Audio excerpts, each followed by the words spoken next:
Mucaan albira jirra beektaa obboleettiin si maqaan si Saamuttii jedhamti ammallee tiiktookii qabdi mucaani.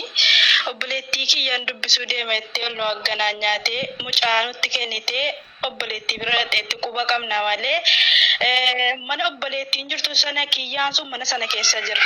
Achitti mooliin haasa'u hiriyaadha abbaan manaa mucattii kanaatii fi kiyyaan kun hiriyaadha achitti ol argaa. Waan kana yoo raawwatanii suuraa wajjin ka'an viidiyoo agarree nuti akkuma kana malee nuti warri mana keessa waliin jiru warri ilmoo si eegaa turre waan kana beenu obboleettii dubbisuu dhateetti beennachuu barbaadeeti. Isiin obboleettii dubbisuu dhattee ilmoo isiitti kennattee dhattee akkanatti tafattee laphee mana maara ciifte jechuudha. Yaada sittan guutaa akkasi malee ani yaada sittan guutaa tokko sabana kenna namichi kan jarri wal argan guyyaa sadii walitti deddeebi'ani namichi amaneera jechuudha. Guyyaa sadii wal deebi'aniiran inni kan kunoo deebi'ani dhageeffadhu isuma dubbate fakkeenyaaf ulee amansiisee ulee irra immoo wani darbu tokko hin jiru tokko fa'a. Ulee mataa keeffata jennaan guyyaa sadii dubbadhe. Gurbichaan dhufa hin beenna gurbichi mana hin dhufa yeroo abbaan manaa mucaa sanaa mana keessa jirutti hin dhufa erganii qaamaa baafachuu deemeellee guyyaa lama dhufeera agarreerra maa jechuun normaal bakka dhufeetuma taa'ee waliin taphataman kolfama mana kana keessatti maal akka deemu hin beekani kanaafis manichi keessummaadha waan ta'eef waan akkasii ture ergamoo deemtee moo guyyaa lama bultee dhufte mucaa nutti kennitee malee adda deemtee adda nufne laammatti hundatti ni galuu qabu guyyaa lama bultee dhufte achi wajjin na bultu Allah waan rabbitu beeku. Okay, guyyaa lama bultee waan barbaade walwalaachumaan deebite jechuudha seen Allahu akbar kabi.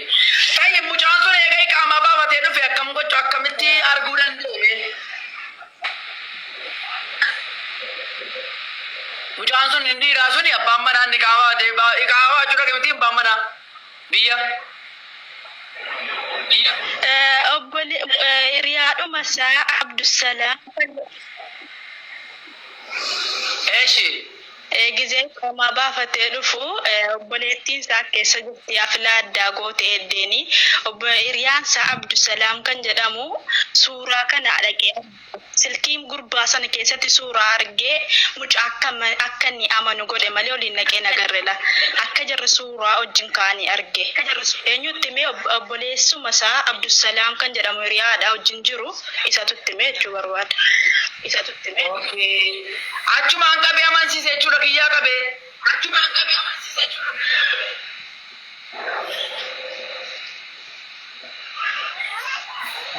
Yaa kiyyaa qabeera kiyyaa qabee. Kiyyaa qabee amansiise jechuudha. Qabee amansiise yaa.